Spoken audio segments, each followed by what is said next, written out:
والان اذا سمحتوا لي غنعطي الكلمه لشريكنا الاخر السيد النائب ديال الجامعه السيد محمد بن عبد الله، كذلك كنشكرهم على الخيرات اللي جات. تفضل مشكور. شكرا السيده رئيسه مؤسسه انجاز المغرب، السيد رئيس المجلس الاقليمي، السيد مدير الاكاديميه، السيد رئيس الغرفه، الساده الرؤساء، الساده المديرين، ايها الحضور الكرام.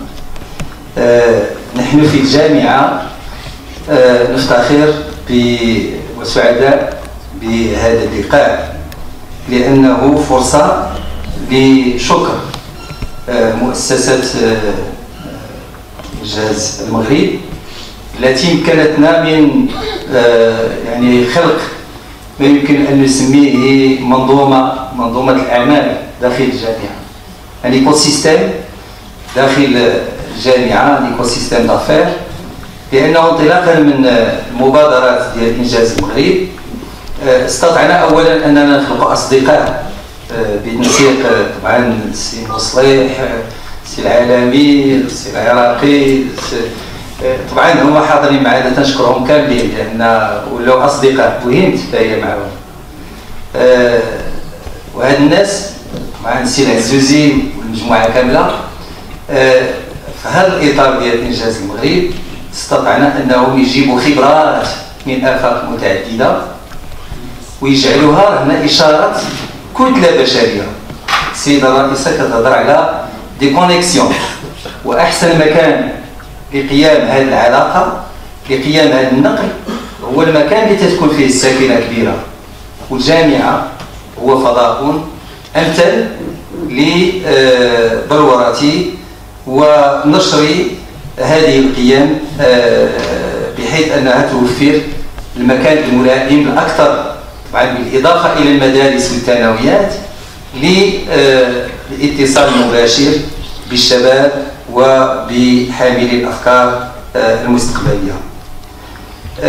نشكر عبركم الفريق العامل معكم على الصعيد المحلي، انكم اخترتم فريق يعني كفء، فريق متحرك دينامي ويحسن اداءه بشكل مستمر، ويمكن ان اشهد لكم بذلك الوقت لا يسمح. اشكر ايضا السلطات الولائيه المحليه والجهويه على الدعم الذي لم يعني تتاخر في تقديمه للجامعه، وايضا المجالس المنتخبه والمصالح اللاممركزه، لان فعلا في هذا الاطار ديال الانفتاح الجامعه اصبحت لها صداقات مع صداقه تعاون مع مركز الاستثمار، مع المركز، مع المكتب الوطني للتكوين المهني، مع الوكاله وكاله رنابيك وغيرها من المصالح المحليه فيها لارديف، لاجونس يوربان، اللائحه بالتطول، طبعا الويلو باقي المؤسسات اللي علاش كنجبدها اليوم هنا فاس باش نقول بان الحمد لله على الصعيد الجهوي والاقليمي والمحلي كافه الاطراف واعيه بتحدي التشغيل، بتحدي بلوره الكفاءات ديال الشباب باش يكون يعني فاعل منتج وايجابي لفائده المجتمع. نحن في جامعه سيدي محمد بن عبد الله ندعم هذا التوجه ونلتقي في الاهداف، لان في الجامعه كما تعلمون منذ سنه 2013 صادق مجلس الجامعه على 4 استراتيجيات. الاستراتيجيه الاولى تتعلق بالتكوين. الهدف من هذه الاستراتيجيه هو دعم التكوينات الممهنه والتكوينات التطبيقيه، وادخال الوحدات المهنيه ووحدات المقاوله والتواصل حتى في التكوينات الاخرى، في التكوينات الاساسيه.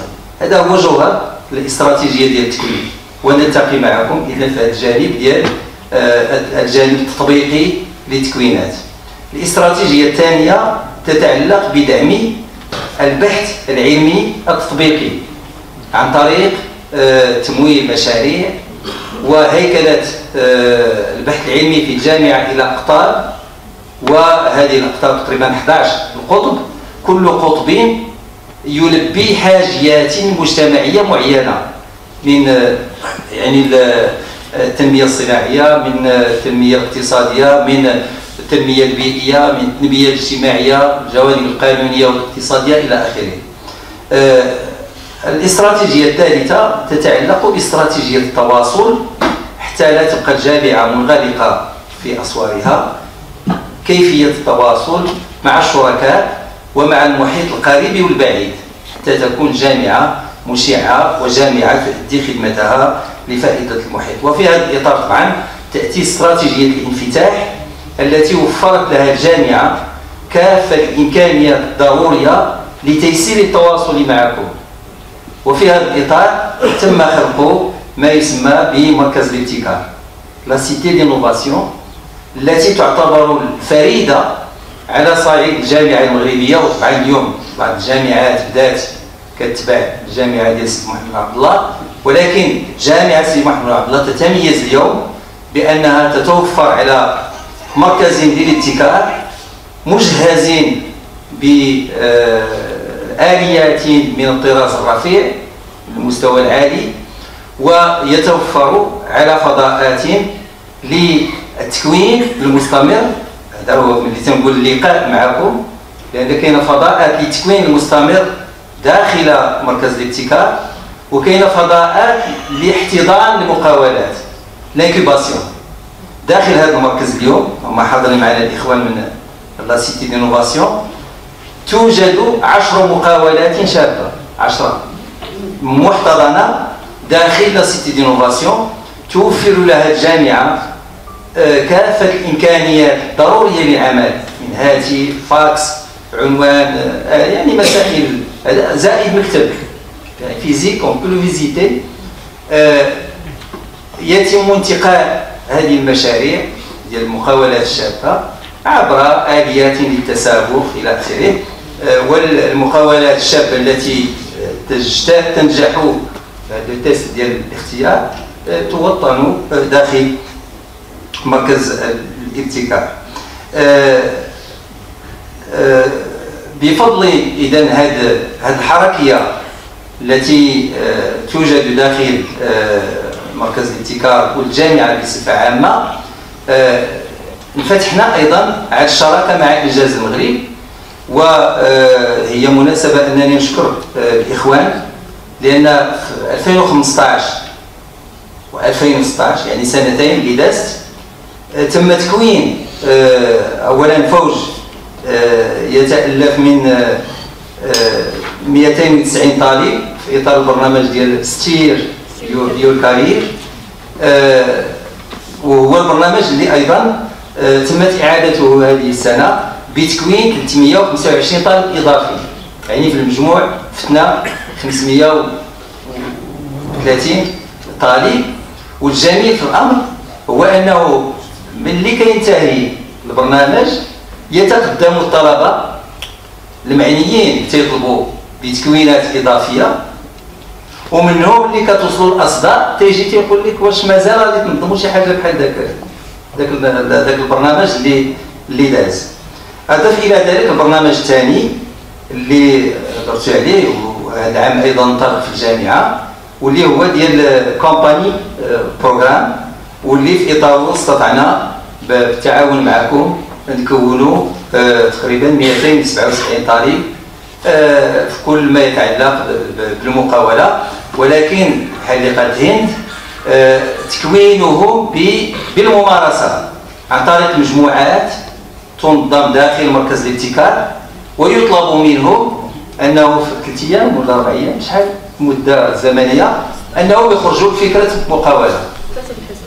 3 الحصص يعني نهار يومين تقريبا، واستطاع فريق من هذا الفوج هذا العام أنه يشكل مقاولة اسمها مقاولة أصول، يعني مقاولة بالورات الفكرة ديال أن صنع واحد البانو سولير لا يبقى يدور مع الشمس ملي كتطلع الشمس حتى تغرب، باش يمكن يعني بور اوبتيميزي ليكسبلواتاسيون ديال دوك لي رايون سولير خلال طيله الايام. اعتقد بان مثل هذه المبادرات لا يمكن الا ان تدعم وان تشجع.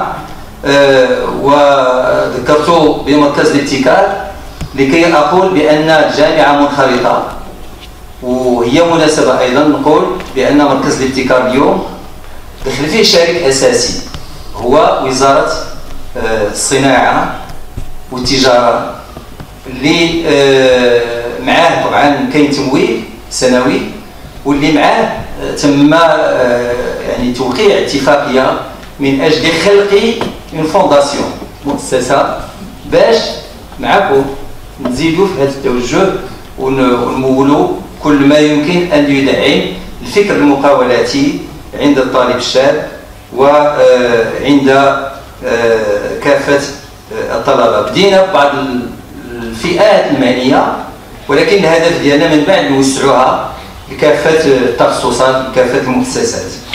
باش نختم بغيت نسجل على ان هذا التوجه عطى الجامعه ديالنا واحد دفعه قويه، سواء على مستوى الانخراط ديال عامه الطلبه او على مستوى السمعه ديال الجامعه مع المحيط. انا كنفرحوا ملي تنكون معكم وواحد العدد ديال الشركاء تيجيو تيقولوا لنا هنيئا لكم لانكم درتوا شي حاجه اللي هي جديده على الصعيد الوطني واللي هي عندها واقع اجتماعي مباشر، واللي كنزيدوا نفرحوا له اكثر ملي تيكون الاعتراف بالجامعه على الصعيد العالمي. لان هذه فرصه باش نقولها لكم، جامعه سيدي محمد عبد الله لاول مره دخلت في التصنيف الدولي، طبعا مازال ماشي في المرتبه اللي بغينا، ولكن راه داخله في التصنيف العالمي ديال تايمز هاير ايديوكيشن، واللي هو يعني تيبني على مجموعه من المعايير ما كانش سهله انك توصل لها. اليوم الحمد لله بهذا العمل بالتشارك مع الاخوان كاملين راحنا غاديين في هذا الطريق.